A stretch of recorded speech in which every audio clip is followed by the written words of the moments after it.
నీ జీవిత ప్రయాణంలో నువ్వు దేవుని మీద ఆధారపడు. నువ్వు దేని గురించి చింతించే అవసరం ఆయన రానివ్వడు. ఎందుకంటే ఆయన నిన్ను గురించి చింతిస్తాడు. హల్లెలూయా.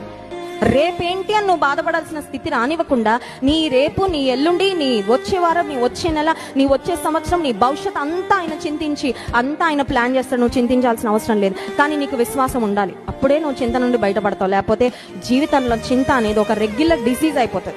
అర్థమవుతుందండి? కొన్నిసార్లు డాక్టర్లు అంటే ఈ వ్యాధికి జీవితాంతం మందులు వేసుకుంటానే ఉండాలమ్మా. నీ జీవితంలో విశ్వాసంలో నువ్వు ఎదగడం, దేవుని మీద ఆధారపడడం నేర్చుకోకపోతే చింత అనే వ్యాధితో, ఆ మానసిక సమస్యతో జీవితాంతం బ్రతుకుతానే ఉండాలి. అలానే ఉండాలనుకుంటున్నారా? బాధిస్తూ, బాధపడుతూ, చింతిస్తూ, ఎదుటి వారిని చింత పెడుతూ అలా ఉండాలనుకుంటున్నారా? లేకపోతే నా చింత యావత్తు నేను దేవుని మీద వేస్తాను, దేవుని మీద ఆధారపడతారా? నీ జీవిత ప్రయాణంలో నువ్వు దేవుని మీద ఆధారపడు. నువ్వు దేని గురించి చింతించే అవసరం ఆయన రానివ్వడు. ఎందుకంటే ఆయన నిన్ను గురించి చింతిస్తాడు. హల్లెలూయా. రేపేంటి అని నువ్వు బాధపడాల్సిన స్థితి రానివ్వకుండా నీ రేపు, నీ ఎల్లుండి, నీ వచ్చే వారం, నీ వచ్చే నెల, నీ వచ్చే సంవత్సరం, నీ భవిష్యత్ అంతా ఆయన చింతించి అంతా ఆయన ప్లాన్ చేస్తాడు. నువ్వు చింతించాల్సిన అవసరం లేదు. కానీ నీకు విశ్వాసం ఉండాలి. అప్పుడే నువ్వు చింత నుండి బయటపడతావు. లేకపోతే జీవితంలో చింత అనేది ఒక రెగ్యులర్ డిసీజ్ అయిపోతుంది. అర్థమవుతుందండి? కొన్నిసార్లు